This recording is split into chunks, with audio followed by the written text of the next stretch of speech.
റഷ്യയ്ക്ക് ഒരു മുന്നറിയിപ്പുമായി ഇന്ത്യ എത്തിയിരിക്കുന്നു. കഴിഞ്ഞ ദിവസം 2 ഇന്ത്യക്കാർ റഷ്യ ഉക്രൈൻ യുദ്ധത്തിൽ കൊല്ലപ്പെട്ടിരുന്നു. ഇതിന് തൊട്ടു പിന്നാലെയാണ് റഷ്യൻ സൈന്യത്തിന് ഒരു മുന്നറിയിപ്പുമായി ഇന്ത്യ എത്തിയിരിക്കുന്നത്. വിദേശകാര്യ മന്ത്രാലയമാണ് എത്തിയിരിക്കുന്നത്.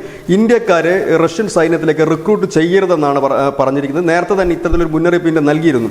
കാരണം ഈ ഇന്ത്യയിൽ നിന്ന് അനവധി പേരാണ് റഷ്യൻ സൈന്യത്തിലേക്കല്ല ഇവരെ റിക്രൂട്ട് ചെയ്യുന്നത്. സൈന്യത്തിൻ്റെ അനുബന്ധമായ ജോലികൾക്ക് കരാറടിസ്ഥാനത്തിലുള്ള തൊഴിലാളികൾ എന്ന പേരിലാണ് ഇവരെ റിക്രൂട്ട് ചെയ്ത് കൊണ്ടുപോകുന്നത്. പക്ഷേ ഇവരെ കൊണ്ടുപോകുന്നത് കൂടുതലും സൈന്യത്തിൽ ആണ് എത്തിക്കുന്നത്. സൈന്യം നേരിട്ട് ഏറ്റുമുട്ടുന്ന ഭാഗങ്ങളിലാണ് ഇവരെ ഉപയോഗപ്പെടുത്തുന്നത്. അതുകൊണ്ട് തന്നെ ഈ ജോലിക്കായി പോകുന്നവർക്കും ഒരു മുന്നറിയിപ്പ് വിദേശകാര്യ മന്ത്രാലയം നൽകിയിട്ടുണ്ട്. ജാഗ്രത പാലിക്കണം. സൈന്യത്തിനോടനുബന്ധിച്ചുള്ള ജോലികൾക്ക് പോകുമ്പോൾ വളരെ ശ്രദ്ധയോടെ തന്നെ പോകണം. കാരണം നമുക്കറിയാം എല്ലാ രാജ്യങ്ങളിലും വിവിധ സൈന്യങ്ങൾക്ക് പാരാമിലിറ്ററി ഉണ്ട്. ആ പാരാമിലിറ്ററിക്ക് വേണ്ടിയിട്ടുള്ള ഫുഡ് പ്രിപ്പയർ ചെയ്യുക, അല്ലെങ്കിൽ അവർക്ക് വേണ്ടിയുള്ള സഹായികളായിട്ട് വർക്ക് ചെയ്യുക, അങ്ങനെ അനവധി പേർ വിവിധ രാജ്യങ്ങളിൽ പ്രവർത്തിക്കുന്നു. പക്ഷേ അത്തരത്തിൽ പറഞ്ഞാണ് ഇവരെ റിക്രൂട്ട് ചെയ്യുന്നതെന്നാണ് അറിയാൻ കഴിയും. ഇതിനു വേണ്ടിയിട്ട് വലിയ ഏജൻസികൾ തന്നെ കേരളത്തിലടക്കം തിരുവനന്തപുരത്തടക്കം വിവിധ ഏജൻസികൾ ഇത്തരത്തിൽ പ്രവർത്തിക്കുന്നു. അങ്ങനെ മലയാളികളടക്കമുള്ളവർ പോയിട്ടുണ്ട്.